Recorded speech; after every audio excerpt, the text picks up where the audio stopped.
Welcome back to our series on the Brahms chorale preludes. Today we're looking at the first prelude in the set, Jesu, mich. And this particular one is the longest prelude in this collection.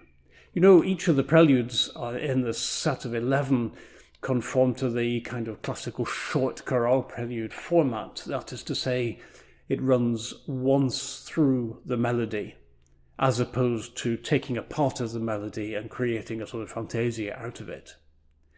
At the same time, this prelude is slightly different from the other 10 in terms of its length. The reason why it's so long is that Brahms has used a particular form of construction.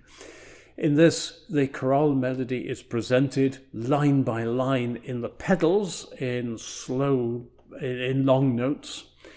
But before each line, there is a section of imitative figuration, a kind of little mini fantasia, which is based on some aspect of the coming melodic line. Now, of course, the disadvantage of writing a prelude in that particular way is that it becomes very easily rather split up, rather sectional.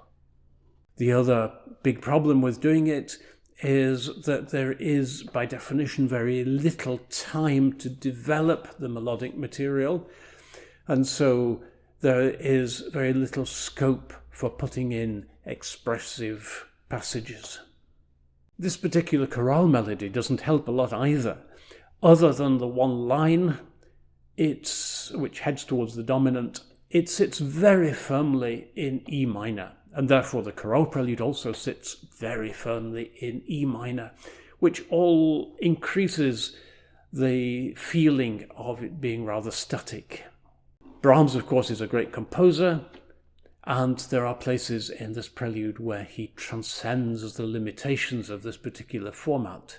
But even so, I think that if I were looking for a prelude from this set to demonstrate to somebody how gloriously Brahms can write for the organ, then it probably wouldn't be this one that I would choose. There aren't a great many problems with this piece. One thing which we should look at probably is the dynamics. Brahms, as usual, sticks to basically F and P, but writes F for the first line, piano forte for the second line, and then piano for the third and fourth lines, and then back to forte again for the two last lines.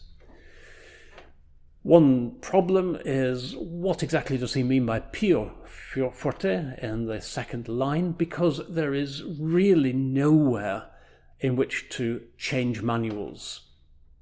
And the idea of forte and piano forte, if he means something different by that second line, implies the necessity for 3 manuals. But as I say, there is really nowhere to change, certainly with the right hand at bar 10 there. Some commentators and editors suggest that these dynamic markings are incomplete or incorrect, and that, for example, there should be another dynamic change at bar 28. This could all be accomplished on 3 manuals, although, as I say, there is that problem with bar 10. Is Brahms here making an error? I think probably the explanation is that it wasn't the most important thing for Brahms. It wasn't at the forefront of his mind. He is concerned with the music. And it's not that he wasn't a competent organist. He was, by all accounts, a perfectly good organist. But it wasn't the thing which was most important to him. He tended to leave these things to the organist to sort out, and he was concerned with the music itself, with the notes.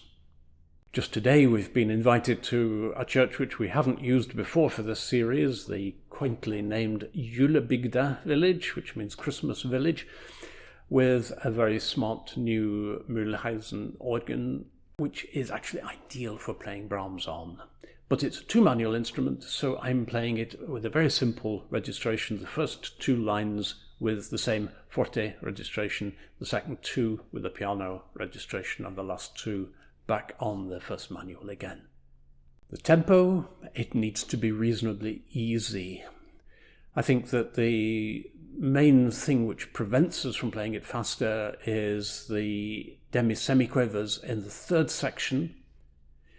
But in any event, if you find this piece a little bit dull, then speeding it up really doesn't help at all. So quite a laid-back tempo, I think. Registration, well, as usual, Brahms has absolutely nothing to say on the subject. He leaves it entirely up to you. But I think the important thing is that it shouldn't shout. The forte wants to be more solid than loud, and the piano doesn't want to be unduly weak and quiet. On this organ, in fact, I'm going to use purely 8-foot stops on both the manuals. The pedals themselves, which have the chorale melody, there's a good question, should there be a 16-foot stop there, or should this be played as a chorale melody at an 8-foot pitch? Brahms does, in the second prelude on Stylistic, mich, use a purely 8-foot pitch for the chorale melody there. And you can read that really in two ways.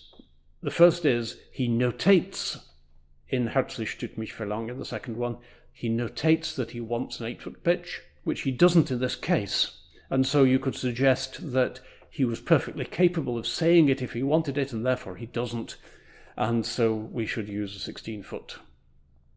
Alternatively, you can argue with equal validity that where Brahms is having a chorale melody in the pedals, he wants an 8-foot stop as the primary pitch. Well, I think that's entirely up to you. In this particular case, on this organ, I'm going to use a 16-foot pedal stop and an 8-foot pedal stop and an 8-foot string on the pedals coupled to the main manual. The reason I'm doing that is I want the extra solidity, particularly in this building, which doesn't have a very fluid acoustic. But again, that's entirely up to you, which you think works best where you are.